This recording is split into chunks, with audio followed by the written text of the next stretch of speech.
Industrial work inside confined spaces is one of the most dangerous things ever in the industry. A simple visual inspection of those things currently still require people climbing on scaffolding, rappelling down ropes, or crawling down pipings and tunnels. It's really one of the places where robotics can make the biggest difference in terms of cost and safety savings. You're listening to the Drone Radio Show podcast, the show about drones and the people who use them for business, fun, and research. Hosted by Randy Goers. Hello, everyone. This is Randy Goers, and welcome to the Drone Radio Show podcast, episode 215. Can indoor drones provide a high return of investment? If you ask today's guest, you would get a resounding yes. Patrick Thevoz is co-founder and CEO of Flyability, the leading professional indoor drone company aiming to increase efficiency and reduce risks for humans in industrial inspections. Under his tenure, Flyability grew from 2 to over 60 employees and has more than 300 customers. Before founding Flyability, Patrick worked as a strategy consultant in the life sciences industries. In this edition of the Drone Radio Show, Patrick talks about Flyability's indoor industrial inspection drones, what makes them unique compared to outdoor drones, and the return on investment that can be realized. But before we hear from Patrick, I want to thank those of you who are supporting my funding campaign. Now you have the option of making a one-time donation in any amount by going to droneradioshow.com/donate. Whether it's $1, $100, or much more, you can help defray the cost of production and keep the podcast going and growing. And if you'd like to make a monthly contribution, you can still go to patreon.com/droneradioshow. So let's learn how indoor drones can provide a large ROI with Patrick Thevoz of Flyability. Let's pick up the interview where I asked Patrick to introduce himself. I'm Patrick Thevoz. I'm the co-founder and CEO of Flyability.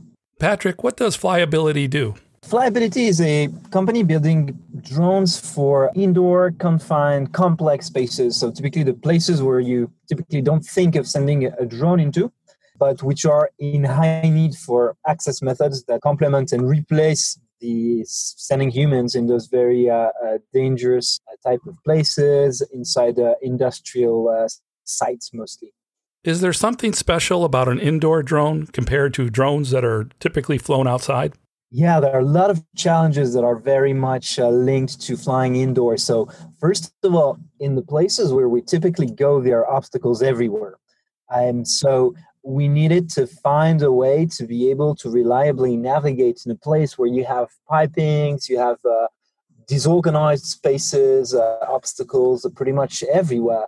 So what we did originally is basically get an inspiration from insects and how they navigate indoors in the sense that they do have eyes that are pretty amazing sensors to understand their environment, but they also do use tolerance to collisions, and they do bump on walls, on obstacles to kind of find their way. And that's what we replicated in a flying robot. So from our very first prototypes, we have drones that are tolerant to collisions, that can bump onto any type of obstacles without any risk of crashing.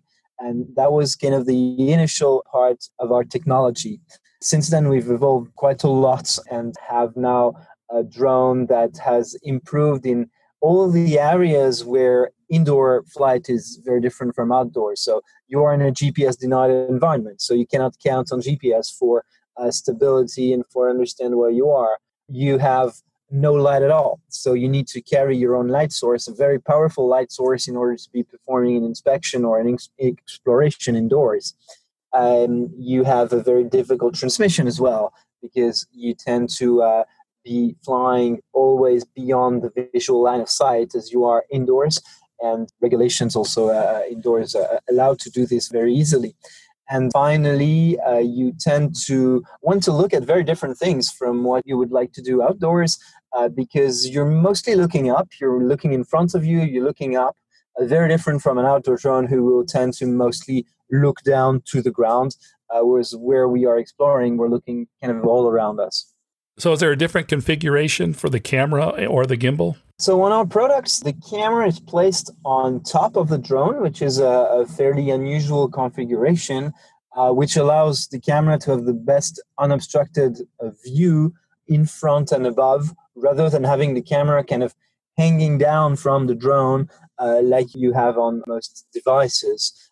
So it's kind of the placement of the camera that is different. And indeed, it has a gimbal that allows it to tilt the camera to look completely up, which is a mode that is very often used, for example, when inspecting roofs, ceilings, the top of the area you're going, like inside a chimney where you do progress while looking completely up and just moving up in order to perform an inspection. So tell us about the current drone and why it's so unique. The one that we have just released about a few weeks ago is called the Ilios 2. That is coming after our first product, Ilios 1, how original. But Ilios 2 is really a big evolution on top of Ilios 1, featuring sensors that allow stabilization, basically high ease of use as the drone understands and senses the environment around in order to compensate for this lack of GPS signal that you do have in indoor and confined spaces, which makes it very, very easy to fly. Most of our customers are not pilots. It's often the only drone that they do fly, and everything is made so that it's the easiest possible operation thanks to all those sensing capabilities. Can you describe how the user interacts with the drone? What's the experience like? The user has a live full HD video feedback, as well as indication on the distance that he is from an obstacle that would be in front of him. He can use the sensors to lock with regards to a particular area. So that would mean that the drone would remain at this fixed distance. And so basically the piloting becomes just 2D operation in order to be able to scan a certain surface, for example. And otherwise the sensors are working behind the scenes to make sure that all the drafts, the airflows, or any perturbation is actually compensated automatically so that the pilot can just completely lose hold of the sticks and the drone would remain exactly where it is, looking at the particular place that the operator is inspecting. The images of the Ilios 2 that I've seen shows that it's inside a small cage. Is that how it typically flies, or does it fly without the cage as well? The cage is really part of the airframe.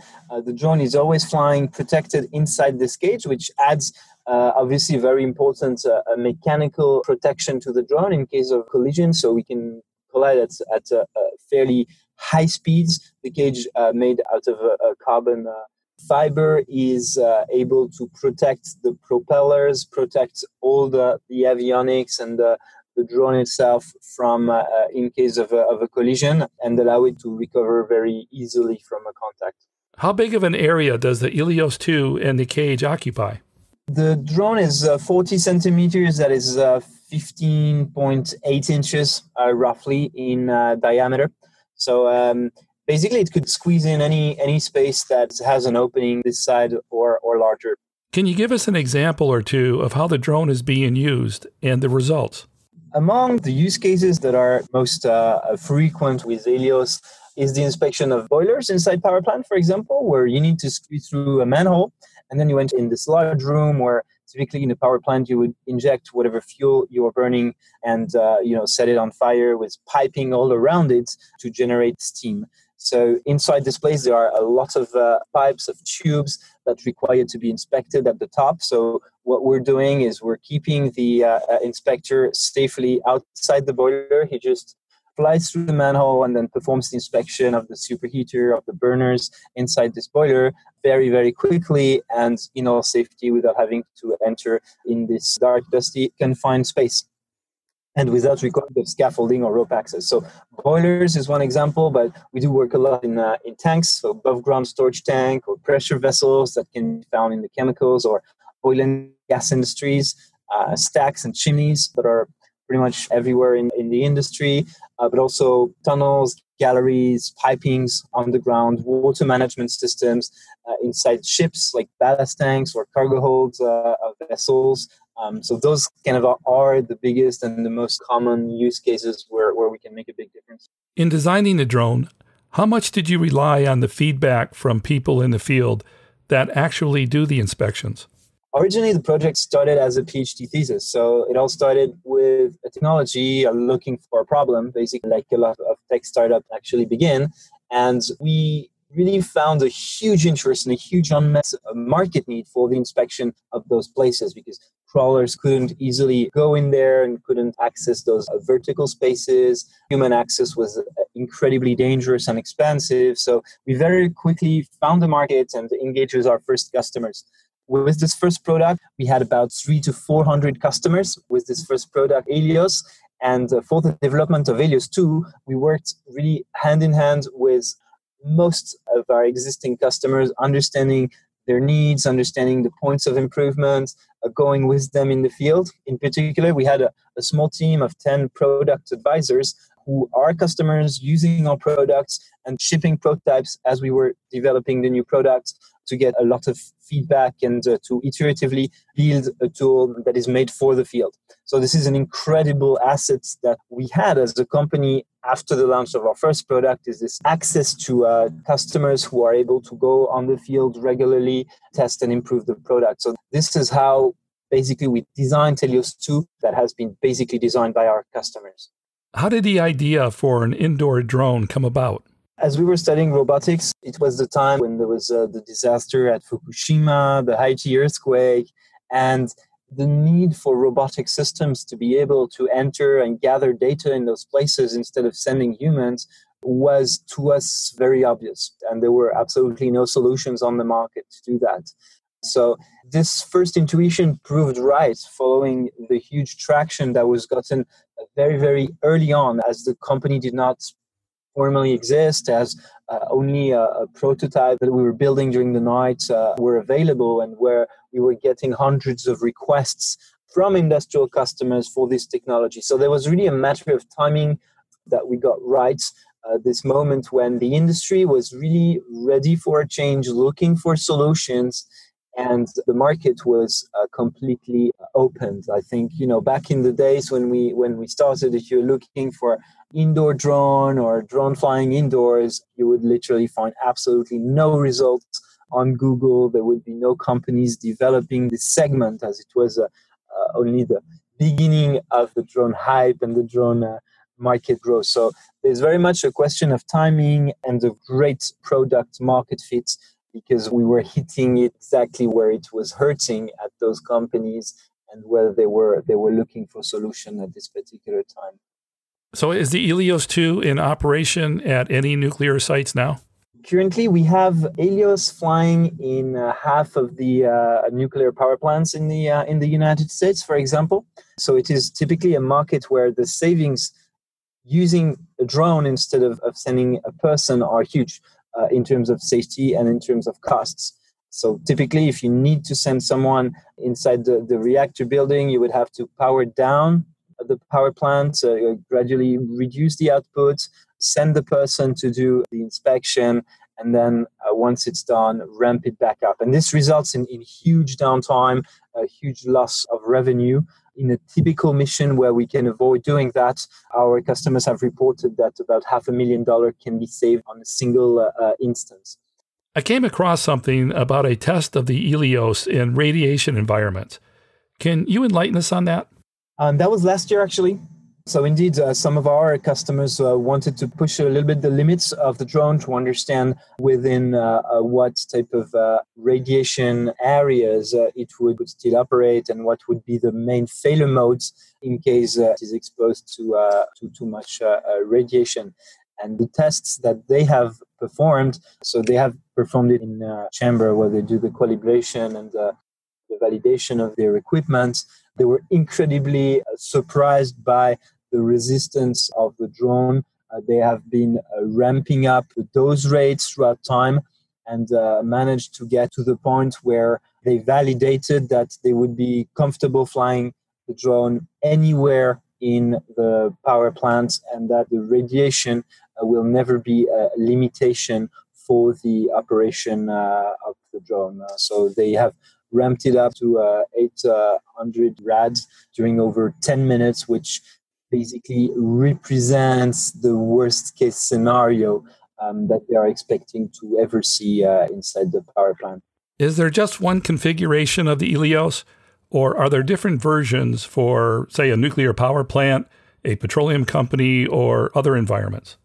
At the moment, it is one single device. We're working with interested customers in the nuclear industry to get additional sensing methods. So onboarding a radiation sensor that allows for a live reading or a reading of the cumulative radiation throughout the flight of a drone. Typically, a use case would be to, for example, have the drone perform the same path as a human worker should have for maintenance activity, and thus have the drone really report the total dose on this particular field, highlight if there are some hotspots, and identify what should be the path of this person to minimize the exposition to radiation. What sort of support do you provide to your clients after the purchase? With all drone purchases, we do include 1 day of training that we tend to spend either at our facilities where we have recreated stacks, chimneys, confined spaces inside our headquarters, or we send trainers to their sites that can be coming from either some of our resellers that are scattered across the world. We have about 8 sites in the United States that can provide training, and we work on their assets directly with their people, ensuring that they have all the tips and tricks and standard operating procedures that we have figured out on the field with our customers flying the drone. So we do recommend this full 1 day of training. It's not that much about learning how to operate a drone, how to pilot a drone, because as I said, it's fairly easy to use and very intuitive, but it's about how to make this safely, how to make this efficiently, and how to ensure that they have the best success. So there's this 1 day training. There are more longer and more advanced training programs also available, train the trainer programs that we also do deploy at customers who are really scaling up a fleet, where one person internally can be giving this further training to their team as they scale up across the plants. And then we have technical support always available in case there's any question or issue with the drones. Obviously, the Ilios is a commercial grade product, not to be confused with a consumer drone or even a prosumer drone. Can you give us an idea of how it compares cost-wise with these other models? I think we're in a fairly different field. I mean, where we're flying, there's really no other drone that can operate. So it's difficult to really compare to one particular direct competitor. Ilios 2 is in the ballpark of 32,000 Swiss francs, which should be roughly the same in US dollars. Ilios 1 is $25,000, including all the training, all the accessories, the ground station batteries, etc. So I think it really puts it definitely in this category of commercial, professional drones. Probably cost you about the same than a DJI Matrix 210 with an inspection payload mounted on it. But it's true that we are, for now, mostly focusing on expensive problems and on expensive assets where downtime is an issue, where safety is an issue. We hope, as the industry matures, to grow towards higher volume and lower value applications and be able to address those markets as well. Like you say, we're talking about operations in the hundreds of millions of dollars. So a $25,000 or $30,000 outlay is really pretty small comparatively. Yeah, and the return on investment on using this drone has to make sense. So we tend to spend a lot of time with customers before the sales, really understanding the use cases and understanding what the traditional methods are that they would use. They did not have a drone to do the inspections, and very often we realize that the return on investment on the purchase itself is a matter of a couple months, if not one flight. Again, in the nuclear industry, in a refinery, in a power plant where downtime is so expensive, a single flight can already be bringing a positive ROI on a purchase. I think in terms of costs for customers, the cost of changing existing processes, of adopting the new technologies, of convincing the right stakeholders, convincing the HSE management of the plants, which are usually pretty happy to see us and to reduce human access to confined spaces, is where the real cost is. And this is where we are seeing the industry really moving forward towards a high willingness to adopt those solutions and moving from the crazy innovation guy who has an idea of using drone for inspection towards becoming a standard that people start to expect. At a number of our customers, large blue chip companies, notably in the US, in the standard procedures of the power plant, using our drones is now how it should be done and is the preferred and golden standard for confined space inspection. So we're really seeing this evolution happening now. Is there anything that we missed that we should talk about? What's really interesting with Ilios 2 is the work that we have done on the inspection payload. So from a drone that had a fairly standard camera on it with Ilios 1, throughout all this work that we did with our customers on the field, developed an inspection payload with lighting that is great at managing very dusty places, that allows to see beyond the dust. So typically in a coal power plant or inside an old gallery that was not open for the last 10 years, you would tend to have a lot of dust. And this is a big challenge for the operator to basically see where he's going and to get a good pictures. So we've worked a lot on the lighting for that. We've developed oblique lighting methods that allow to really see very well the corrosion and the pitting that you would have on a metallic surface, and replicating the way that inspectors typically work with their torchlights, moving it around the surface to see the shadows and better understand the 3D of the defects. The camera is a really high resolution and very light sensitive to be able to work in completely dark places, which is where we mostly operate. And post-mission, this high-resolution unobstructed video can be translated into 3D model, into 2D measurements. So we've worked a lot as well on the post-mission treatment of the data, because it's often very important for customers to be able to localize the pictures on a 3D model, make measurements, and have a precise understanding of where the images were taken inside the asset. You mentioned earlier that Flyability was conceived as a thesis. Was it your thesis project? It was my co-founder, Adrian's thesis that he was doing in Switzerland at EPFL on robotics for confined and complex spaces. So that was his PhD thesis. I'm an engineer myself by training, but I was working as a strategy consultant for the first year when we decided to get together and give this project a chance commercially outside the university. Can you describe what it's been like for you growing this company to where it's at today? It's been a wild ride. Definitely growing a company from 2 people to today over 80 employees is a huge challenge and requires to always rethink how we're doing things and how we are organized and what our top priorities are. This has been evolving a lot from the very first moments where it's about finding your very first customers and convincing the early innovators, angels, investors to kick off the project, to caring much more about the way that culture and the values of the company are well shared across the team, and that the teams communicate well together to achieve our longer term targets. It is a constant evolution of the organization, the structure of the company. So I think this is what makes incredibly interesting work for the management and for the founders, that it's evolving over time incredibly fast. And for my final question, Patrick, what message would you like to leave listeners about the impact that indoor drones, like the Ilios, will have on the drone industry? When we look at occupational safety data, industrial work inside confined spaces is one of the most dangerous things ever in the industry.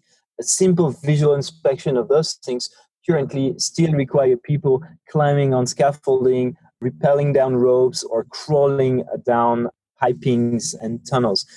It's really one of the places where robotics can make the biggest difference in terms of cost and safety savings. It is a very different market and very different technical requirements from what is going on outdoors. I think it's a very different game, but it is where the impact can be the largest inside industrial spaces. So we're really looking at this standardization of drones as the de facto indoor inspection tool. And we really believe that this is going to continue to grow until basically we can make sure that humans are never accessing anymore those spaces in the near future. That's it for episode 215 of the Drone Radio Show. I hope you enjoyed hearing from Patrick Thevoz of Flyability and learning about indoor drones. I want to thank Patrick for taking the time to speak with me. If you want to learn more about Flyability or the Ilios 2, or want to connect with Patrick, check out the webpage at flyability.com. If you like the Drone Radio Show, please consider supporting the podcast with a small donation. The content is always free, but for as little as $1, you can help defray the cost of production. To donate, go to droneradioshow.com/donate or patreon.com/droneradioshow. And thanks for listening. Your support means a lot to me, and I hope you'll listen to more episodes of the Drone Radio Show podcast to hear how others are using drones for business, fun, and research. For the Drone Radio Show, I'm Randy Goers. This has been the Drone Radio Show podcast. More information on today's show can be found on our website at www.droneradioshow.com. If you're using drone technology for business, fun, or research and would like to share your experience on the show, please visit our website and fill out a guest appearance application. And don't forget to follow us on your favorite social media channels.